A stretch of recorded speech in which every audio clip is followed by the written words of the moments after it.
دوستان، من مرتضی کیامر هستم. این اولین ویدیوی یوتیوب بنده است. دوستان، من الان حدود 20 ساله که تو این شغل هستم.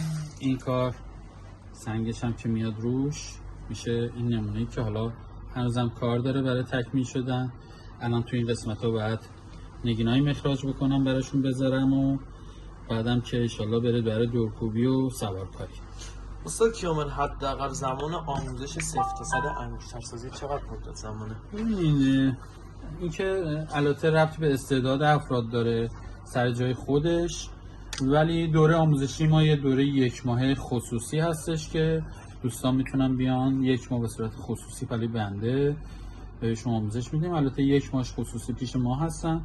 بعد از اون 1 ماه حالا محل کارشون هر جایی که باشن، به هر حال با این 1 ماه کسی نمیتونه بگه 100% تکمیل میشه، ولی خب آموزش‌های اولیه طراحی کردن، قالب سازی، نمیدونم مخراج کاری و انگشتر سازی رو 4-5 مدل روتین بازار رو یادشون میدیم که انشالله شروع کارشون با اونها باشه.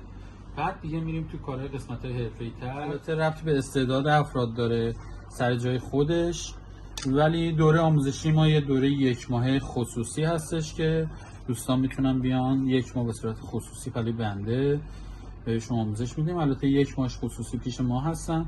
بعد از اون 1 ماه حالا محل کارشون هر جایی که باشن، به هر حال با این 1 ماه کسی نمیتونه بگه 100% تکمیل میشه، ولی خب آموزش‌های اولیه طراحی کردن، قالب سازی، نمیدونم مخراج کاری و انگشتر سازی رو 4-5 مدل روتین بازار رو یادشون میدیم که انشالله شروع کارشون با اونها باشه. بعد دیگه میریم تو کارهای قسمت‌های حرفه‌ای‌تر که مشتری رو که بچه‌هایی که میان رو ساپورت میکنیم که انشالله برای خودشون استادکار بشن، که زیادم بوده این داستان که الحمدلله خیلی‌هاشون استادکارهای بنامی هستن توی قم و دارن کار میکنن خودشون. استاد کیامر، شما ابتدا از چه کسی آموزش دیدید؟ آموزش که نمیشه بگید در زمان ما خیلی آموزش میدادن، بودن همکارایی که حالا این کاره بودن، ولی خب زمان من خیلی بحث آموزش نبود و کسی حاضر نبود آموزش بده. ولی خب دورادور جست و گریخته از دست دیگران نگاه کردم که تونستم بالاخره این کار رو بهش یواش یواش با خطا و آزمون بهش در بیام. شما اول که وارد این کار شدید سرمایه زیادی داشتید؟ نه، سرمایه اصلا کلا شروع کار اون زمان که ولی من وارد شدم که اینقدر سرمایه نمیخواست. شما با 200-300 هزار تومان کلا میتونستی شروع کنید.